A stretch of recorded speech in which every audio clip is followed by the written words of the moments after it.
Non league वाले जाहिर बात है कि इस वक्त सियासी पत्ते खेल रहे हैं, तो खान साहब को एक इन इस जिससे जाहिर बात है खान साहब और एस्टैब्लिशमेंट के दरमियान एक दरार पड़ गिले शिकवे।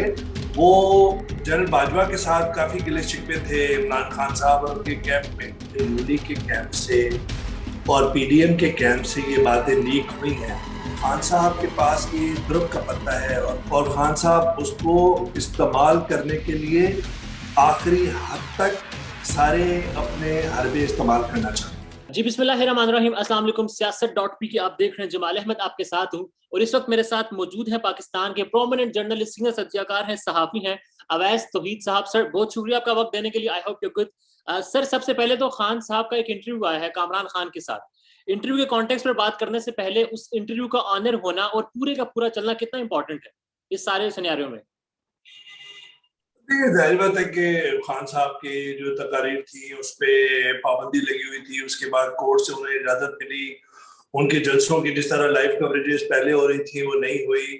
फिर एक बहुत तवील अरसे के बाद हम देख रहे हैं कि खान साहब का एक बहुत ही जामे किस्म का इंटरव्यू और उसमें कुछ मुतनाज़े बयानात भी है। उसका नश्र होना और कामरान खान साहब एक मुस्तनद सहाफ़ी है और उनके साथ उनका इंटरव्यू होना मैं समझता हूँ कि बहुत अहम है। इसके अंदर अगर हम कोई साजिशी थेरियां निकालना चाहें तो निकाल सकते हैं, लेकिन मेरा ख्याल नहीं कि इस इंटरव्यू के साथ कोई साजिशी थेरियां। हाँ, ये जरूर है क्योंकि बयानात इतने अहम हैं और सवालात इस तरह के थे, उसकी बुनियाद पे तनाज़ा भी बहुत खड़ा हुआ और मीडिया और सियासी हलकों में, अवामी हलकों के अंदर एक हलचल सी मच गई इमरान खान साहब के इंटरव्यू के बाद। एक खास स्टेटमेंट की उस इंटरव्यू में बात हुई है जो एक्सटेंशन के हवाले से थी। खान साहब ने कहा है कि अगर इलेक्शंस जो होते हैं और उसके बाद नई हुकूमत आकर नया सीओएस तैनात करे, तब तक जो अभी के मौजूदा हमारे हैं वो कंटिन्यू कर सकते हैं। इस बयान के बाद आप समझते हैं कि ये जो खान साहब ने एक बयान दिया है ये उनका फुल टॉस है या फिर उनकी मास्टर स्ट्रोक है? देखिए, अभी तो नतीजा निकलने बाकी है और फिर खान साहब ने बराह रास्त ऐसा कोई जुमला नहीं कहा खान साहब के इंटरव्यू में जिससे मैं और आप ये बराह रास्त ये बात कर सकेंगे उन्होंने ये कहा है। उनके मुंह से ये अल्फाज निकले हैं कि मैं जनरल कमर जावेद बाजवा साहब को एक्सटेंशन जो है उसकी कबूल करता हूँ। हाँ, ये जरूर है कि जो सवालात थे उसकी रोशनी के अंदर जो खान साहब ने कहा कि इसकी हम कानूनी एक गुंजाइश ढूंढ सकते हैं और ये कि नई गवर्नमेंट जो आएगी वो आर्मी चीफ की तैनात करेगी। और खुद इस ऐसे मौके पे जब इमरान खान साहब की हुकूमत की रुखसती हुई थी उसके बाद गिले शिकवे, वो जनरल बाजवा के साथ काफी गिले शिकवे थे इमरान खान साहब और उनके कैंप में। तो ऐसी बात का निकलना कि और ये भी पता है खान साहब को कि नवंबर 29 से पहले माफ कीजिएगा 29 नवंबर से कबल जो है वो इलेक्शन होना नहीं है।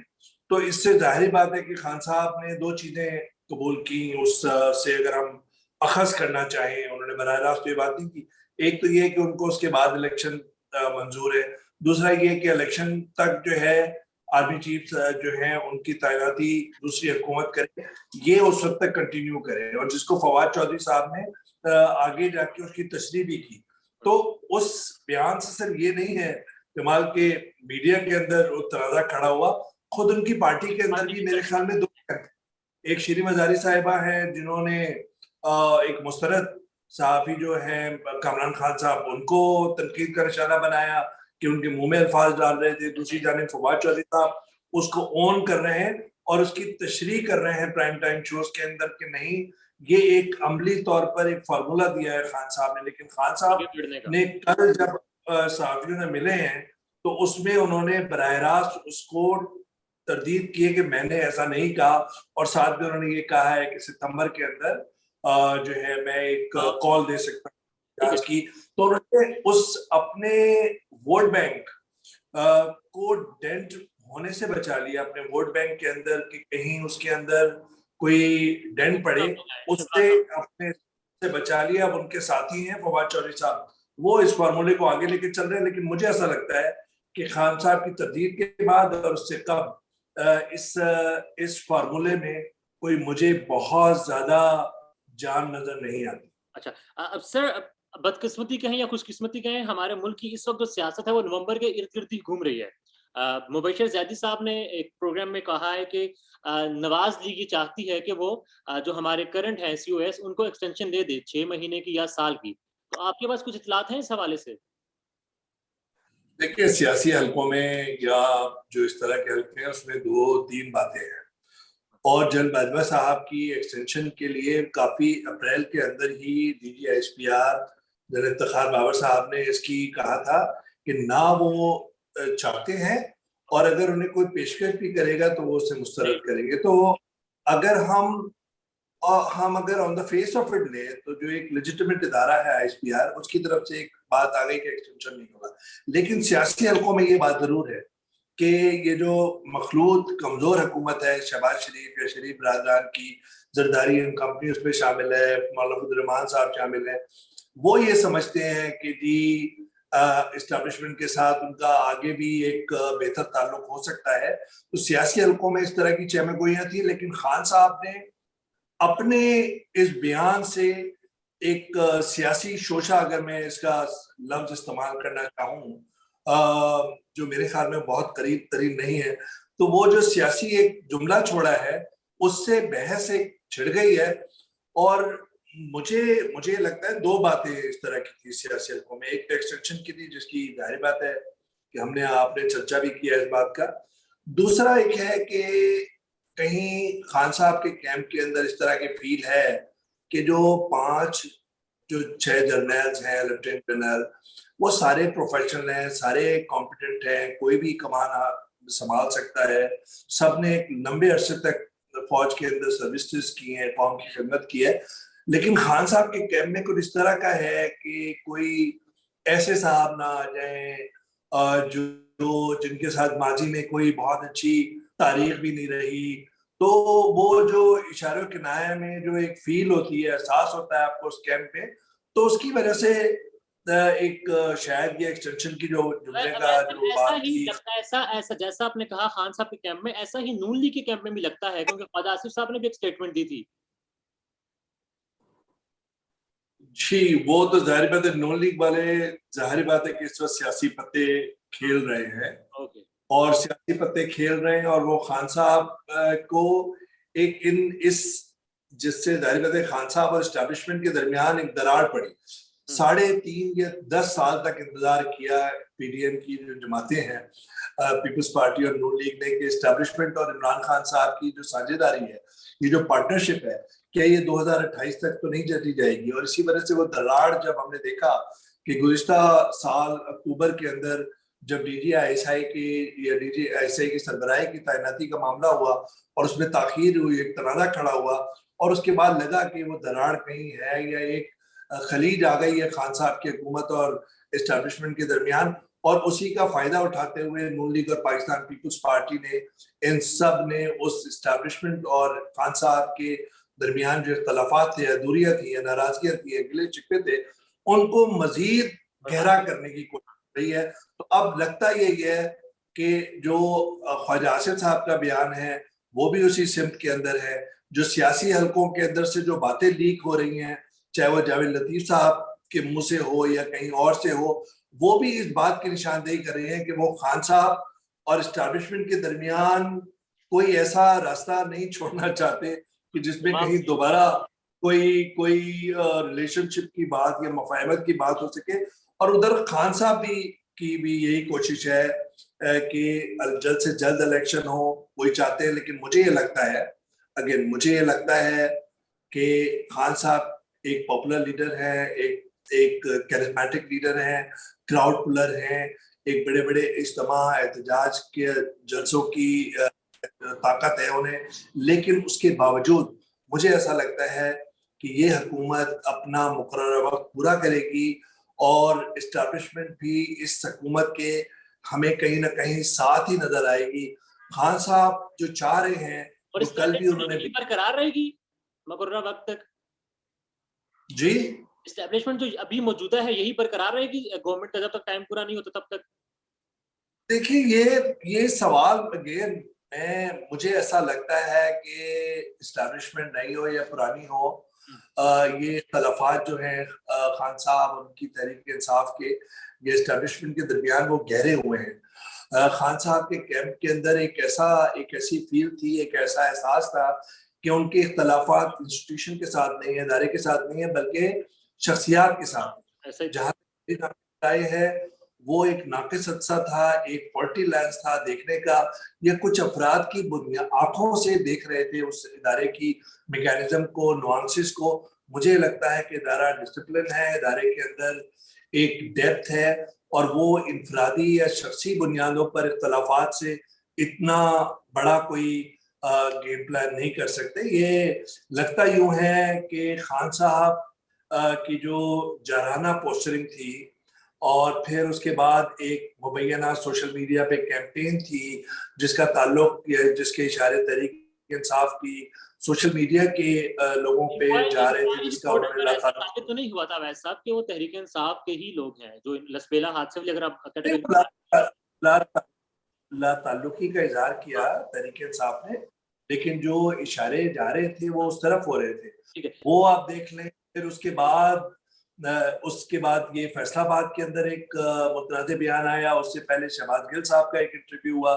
तो ये जो तवातुर के साथ जो ये मामलात हैं, ये उन ब्रिजेस को जो खान साहब की तहरीक इंसाफ और एस्टेब्लिशमेंट के दरमियान 2011 या 2010 से बन रहे थे, उन ब्रिजेस को मुस्तकिल कहीं ना कहीं बर्न किया है। उन पुलों यहाँ ये चीज ऐड कर दें, इस वक्त हम सुन रहे हैं, बातें खबरें चल रही हैं कि खान साहब और एस्टेब्लिशमेंट के दरमियान राब्ते बहाल हो रहे हैं। तो अगर आप क्विक कमेंट करें, हाँ ना में जवाब दें, तो ऐसी भी इतलात हैं आपके पास? देखिए, मुझे ये लगता है कि रवाबित बिलवास्ता हो सकते हैं, डायरेक्ट हो सकते हैं, कोशिशें तहरीक इंसाफ की जानिब से भी हो सकती हैं, लेकिन मुझे ये लगता है कि ये कोशिशें एक मफाहमती फार्मूले में तब्दील हो जाएंगी। मुझे ऐसा नहीं लगता। अच्छा, मज़ाहमत से मफाहमत का सफर नहीं होगा? इतनी जल्दी नहीं होगा मज़ाहमत से मफाहमत का सफर। तारीख तो यही बताती है कि मफाहमत होगी, टेबल टॉक जारी बातें होगी, मुज़ाकराती होंगे, और दोनों कहीं भी तरफैन ये नहीं चाहेंगे कि इस वक्त जो है मुल्क को जो दरपेश मसाइल है उसके अंदर ये मज़ाहमत का सिलसिला जारी रहे, जाराना पोस्टरिंग का अंदाज का ये जारी रहे। लेकिन मुझे फिर भी ये लगता है कि खान साहब के साथ एस्टैब्लिशमेंट की मफाहमती फार्मूले का तय पाना is too early to reach to that conclusion. मुझे लगता है शायद सियासी तज्जियाकार जल्दबाजी का मुजाहरा कर रहे हैं, इख्तलाफात काफी बढ़ गए हैं, नाराजगियां भी हैं, गिले शिकवे भी हैं, किसी के जायज होंगे, किसी के नाजायज होंगे। उन सब को इकट्ठा एक फार्मूले के अंदर तय करना, मफाहमती पैकेजिंग उसकी करना मफाहमती, वो मुझे लगता है कि थोड़ा फासला लंबा है। और अगर मैं ये कहूँ कि आगे का सियासी सफर, सियासी ताकत है खान साहब के अंदर, उनके वजूद में भी ताकत है, और वो एक लीडर हैं और नौजवानों के लीडर हैं, लेकिन उनको वो लगता है कि अवामी ताकत को वो शील्ड बना के एक शील्ड बना के और वो जो हमारा रियासती निज़ाम है उसको सरेंडर करेंगे उनके अपनी टर्म्स पे। वो मेरे ख्याल में मुमकिन नहीं है, और इसी में मुश्किलात लगती हैं। और अगर यही उनके रवैया रहा, इसी तरह एग्रेसिव पोस्टरिंग रही, जाना अंदाज रहा खान साहब का, तो उनका जो सियासी सफर है, बावजूद कि उनकी बहुत पॉपुलर सपोर्ट है उन्हें, लेकिन लगता यह है कि उनका सफर देखते हुए अंगारों पर होगा। Sir, last 2 questions. इस तरह की इतलात भी आ रही है कि हुकूमत ये चाहती है कि किसी भी तरह के हालात का सहारा लेकर ये जो मौजूदा हुकूमत है इसको 2024 तक लेकर जाया जाए। फजल रहमान साहब की जमात से काफी लोग इस हवाले से बात कर रहे हैं। रजा हारून जो कि मिनिस्टर भी हैं सिंध के, उन्होंने इस हवाले से ट्वीट भी किया था। तो ऐसा भी कुछ हो सकता है कि हुकूमत 2023 के बजाय 2024 तक चली जाए? देखिए, मुझे ये लगता है कि ये नून लीग के कैंप से और पीडीएम के कैंप से ये बातें लीक हुई हैं, और उसकी जो मुझे वजह नजर आती है वो ये नजर आती है कि जी ये हुकूमत 2023 नहीं बल्कि ये मखलूत हुकूमत जो है पीडीएम की, ये 2024 तक होगी। तो इससे बेचैनी या इस्तराब की कैफियत देखना चाहते हैं सियासी तौर पे वो तहरीक इंसाफ के धड़ों में, क्योंकि तहरीक इंसाफ के अंदर इमरान खान साहब का ये है नुस्खा इस पूरे उसका बकौल उनके कि जल्द से जल्द इलेक्शन। और पीडीएम इस तरह की बातें अपने कैंप लीक कराने के बाद उनको ये काउंटर करना चाह रही है और उनके कैंप के अंदर मायूसी की लहर डालना चाह रही है कि नहीं 2023 ही नहीं 2024 तक। लेकिन मुझे लगता है कि ये हुकूमत मुकर्रर वक्त पूरा करेगी, लेकिन इस दौरान अगर खान साहब ने बेसब्री का मुजाहरा नहीं किया, एक टाइमिंग होती है सियासत के अंदर, अब वो अगर थोड़ा सा सब्र किया तो मैं समझता हूँ कि अपनी पॉपुलर जो सपोर्ट है उसको लेके आगे चलेंगे, वरना केसेस का जो एक मुसीबतों का हार है वो खान साहब के गले में है। कुछ जायज है कुछ नाजायज है। मैं समझता हूँ कि दहशतगर्दी की दफात जो है वो बिल्कुल गलत लगाई है खान साहब पे, ये नहीं लगना चाहिए। जमहूरी दौर के अंदर इस तरह की दफात नहीं होनी चाहिए। लेकिन जो तौहीन अदालत का केस है, मुझे लगता है कि शायद वो माफी का लफ्ज इस्तेमाल कर ले और उससे जान छुड़ा ले। दूसरी तरफ तोशाखाना केस जो है, ये मेरे आपके जाहिर बात है कि ऑन द रिकॉर्ड ये बात कह रहा हूँ कि तोशाखाना एक ऐसा केस है जिसके अंदर एक वजन लग रहा है ज्यादा खान साहब के फंसने का। मुझे ममनुआ फंडिंग केस का इतना नहीं लगता जितना तोशाखाना केस का है। तो ये मुसीबतें आगे हैं। तो खान साहब ये निजाम की तरफ से ये वार्निंग्स हैं कि आपके लिए अगर आप एग्रेसिव पोस्चरिंग करें तो ये रुकावटें आपके सामने आ सकती हैं। तो खान साहब को ये देखना है कि कौन सी रुकावट से किस तरह डील करते हैं, एग्रेसिव पोस्चरिंग से नहीं कर सकते। Sir last question, Imran Khan साहब कॉल दे देंगे सितंबर में? वो कह रहे हैं कि मैं जल्दी कॉल दूंगा, इसी महीने दूंगा, तो आखिरी कॉल, वो फाइनल कॉल दे देंगे इस्लामाबाद का घेराव करने की? मुझे ऐसा लगता है कि खान साहब के पास ये तुरुप का पत्ता है और वो ये जो लॉन्ग मार्च की या धरने की जो कॉल है वो फिल वक्त वो नहीं देंगे, उस वक्त देंगे जब उनके सारे कार्ड्स या सारे वेपन्स जो है वो खत्म हो जाएंगे, उनका असर जाहिल हो जाएगा। उसके बाद ये इशारा है एस्टैब्लिशमेंट की तरफ, ये इशारा है हुकूमत की तरफ। वो समझते हैं कि हुकूमत माशी मसाइल के गिरदार में फंसी हुई है। वो समझते हैं इमरान खान साहब की कमजोर हुकूमत जो है ये सैलाब के मसाइल से इतनी जल्दी कौम को नहीं निकाल सकती। वो ये समझते हैं कि एक कमजोर हुकूमत जिसकी काबीना की तादाद या वजूद जो है वो 69 अराकीन पे है, उसको कहीं ना कहीं वो धक्का दे सकते हैं। कल 8 मजीद ऐड हुए हैं जी, उसके साथ ही मेरे ख्याल में 69 है, लेकिन बहुत बड़ी है तो तादाद। और 18वीं तरमीम में तो ये था कि आप 11% मेरे ख्याल में होगा, तो 25-30 बहुत होते हैं। लेकिन खान साहब ये समझ रहे हैं कि ये कॉल का एहतजाज की कॉल देके डेट नहीं देंगे वो। लेकिन मुझे लगता है कि 29 नवंबर की अहम तकर्री के बाद शायद खान साहब जो हैं उससे कबल कोई कॉल दे, अगर उनके मुज़ाकरात या उनके राब्ते या उनका कोई भी ऐसे जो उनके पत्ते हैं वो अगर काम नहीं आए, असर जाहिल हो गया उसका, तो उसके बाद वो एहतजाज की कॉल देंगे, वरना वो डेड एंड समझते हैं।